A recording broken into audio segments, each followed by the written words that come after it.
आज का हमारा टॉपिक है नंबर सिस्टम, जिसे हम हिंदी में संख्या पद्धति कहते हैं। तो संख्या पद्धति को दो वर्गों में विभाजित किया गया है।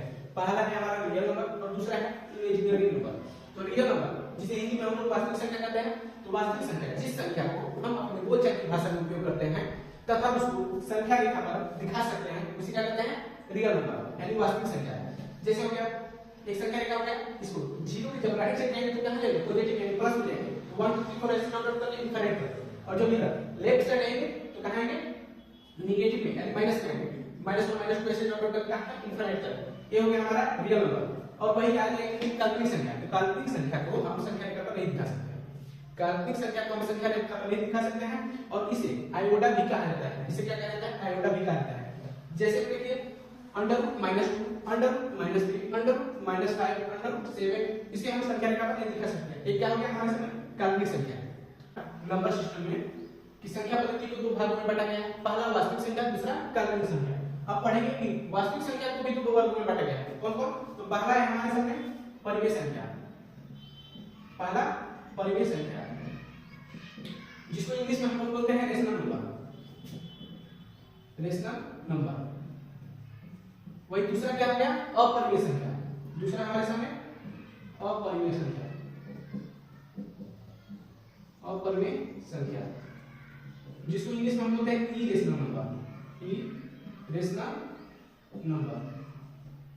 अब इसका परिभाषा देखिए, हमारे सामने क्या दिया है, परिमेय संख्या, इसे इंग्लिश में नाम है नंबर यानी रेशनल नंबर। तो वैसी संख्या जो p/q के रूप में लिखा जाए जहां q ≠ 0 हो, उसे क्या कहते हैं, परिमेय संख्या।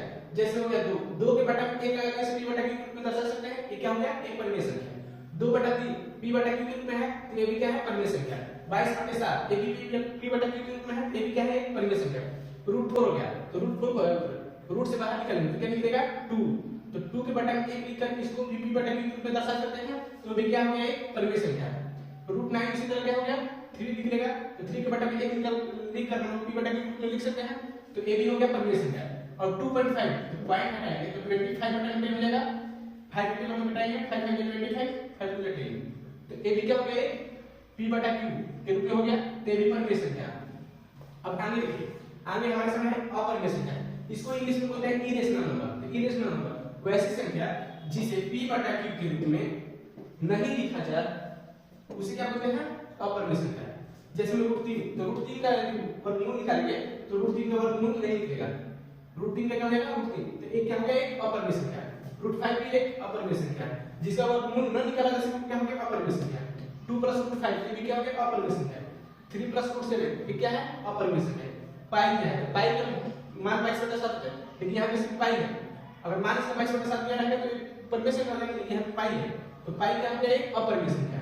ई हो गया, ये भी एक अपरिमेय संख्या है। आगे इसको तो सबसे पहले हम लोग जानेंगे प्राकृतिक संख्या किसे कहते हैं। तो प्राकृतिक संख्या वैसी संख्या जो 1 से शुरू होकर अनंत तक जाए, उसे क्या बोला जाता है, प्राकृतिक संख्या। दूसरा परिभाषा बोल सकते हैं कि गिनती की संख्या को प्राकृतिक संख्या कहा जाता है। तो गिनती कहां से शुरू होती है, 1 से। 1 से शुरू होकर कहां तक जाए, अनंत तक, उसे क्या बोला जाता है, प्राकृतिक संख्या। दूसरा हमारे सामने पूर्ण संख्या, इंग्लिश में होल नंबर बोला जाता है। तो पूर्ण संख्या वैसी संख्या जो 0 से शुरू होकर कहां तक जाए, अनंत तक, उसे क्या बोला जाता है, पूर्ण संख्या। दूसरा परिभाषा बोल सकते हैं कि यदि गिनती की संख्या में 0 को शामिल कर ली जाए तो उससे बनी संख्या क्या बनेगी, पूर्ण संख्या कहलाती है। यदि गिनती की संख्या में हम लोग 0 को शामिल करेंगे तो कौन सी संख्या बनेगी, पूर्ण संख्या। आगे है हमारे सामने पूर्णांक संख्या। तो पूर्णांक संख्या किसे कहते हैं, तो वैसी संख्या जो ऋणात्मक से 0 से होते हुए धनात्मक के अनंत तक जाए, उसे क्या बोला जाता है, पूर्णांक संख्या। जैसे में माइनस से शुरू होकर 0 होते हुए और धनात्मक के अनंत तक जाए, उसे क्या बोला जाता है, पूर्णांक संख्या। आगे आता है हमारे सामने सम संख्या। तो सम संख्या इंग्लिश में क्या होता है, इवन नंबर। तो सम संख्या किसे कहते हैं, तो वैसी संख्या जो 2 से पूरा कट जाए, उसे क्या बोला जाता है, सम संख्या।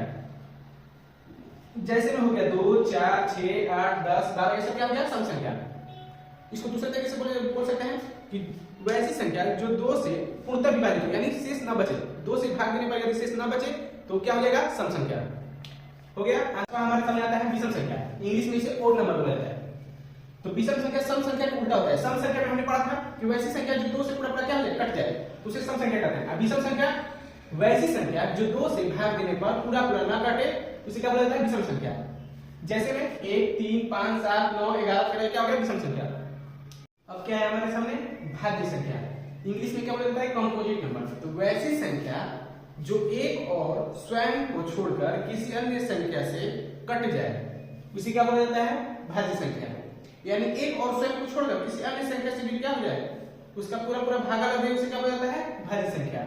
जैसे में हो गया 4 6 8 9 12 14 15 16 18 20 22 इसी तरह होते रहेगा।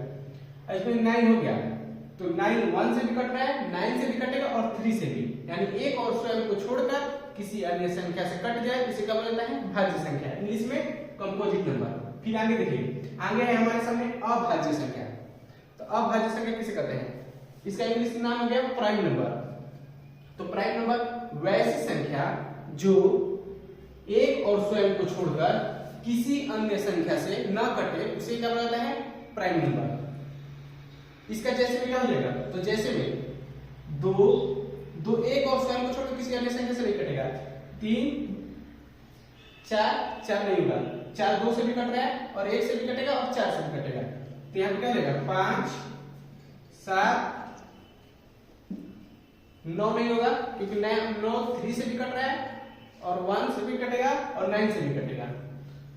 तो यहाँ अभाज्य संख्या का मतलब होगा कि एक और स्वयं को छोड़कर किसी अन्य संख्या से न कटे, उसे क्या बोला जाता है, अभाज्य संख्या। तो यहाँ पे क्या जाएगा, 11 13 13 के बाद 15 नहीं होगा, क्योंकि 15 5 से भी कट रहा है, 3 से भी कटेगा, 1 से भी कटेगा और 15 से भी कटेगा। यानी एक और स्वयं को छोड़कर किसी अन्य टेबल में कट रहा है 15, इसलिए 15 क्या होगा, अभाज्य संख्या नहीं होगा। उसके बाद क्या हो जाएगा 17, इसी तरह डॉट डॉट कहां तक, इनफिनिट तक, अनंत तक। इसी तरह हमारे सामने अभाज्य संख्या हो गया। अब आगे हमारे साथ आता है को प्राइम नंबर, जिसे हम क्या हिंदी में कहते हैं सअभाज्य संख्या। तो सअभाज्य संख्या दो संख्याओं का ऐसा जोड़ा जो आपस में कभी ना कटे तथा उनका HCF एक हो, उन्हें क्या कहेंगे, सअभाज्य संख्या। जैसे हो गया 7 और 12, इनके आपस में कभी नहीं कटेंगे तथा इनका HCF 1 होगा। 5 और 11, 7 और 9, इसी तरह करके आगे की संख्या हो गई, ये सभी क्या होंगे, को प्राइम नंबर। अगला है 8वां नंबर ट्विन को प्राइम नंबर, जिसे हम लोग हिंदी में कहते हैं जुड़वा सअभाज्य संख्या। तो जुड़वा सअभाज्य संख्या दो संख्याओं का ऐसा जोड़ा जिनके बीच का अंतर सदैव 2 हो तथा इनका HCF 1 हो। इनके बीच का अंतर कितना हो, 2, और इनका HCF सदैव 1 हो। तो क्या करेंगे, ट्विन को प्राइम नंबर यानी जुड़वा सअभाज्य संख्या। जैसे हो गया 5 और 7, इसमें बीच का अंतर कितना हो गया, 2, और इनका HCF 1 होगा।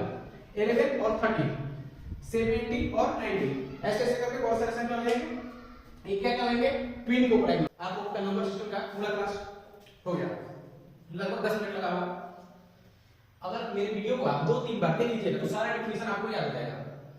और आप लोगों के लिए एक सवाल है कि सबसे छोटा भाज्य संख्या कैसे करते हैं, कमेंट बॉक्स में जरूर लिखिएगा। और वीडियो यदि अच्छी लगी हो तो लाइक और सब्सक्राइब जरूर कीजिए। धन्यवाद।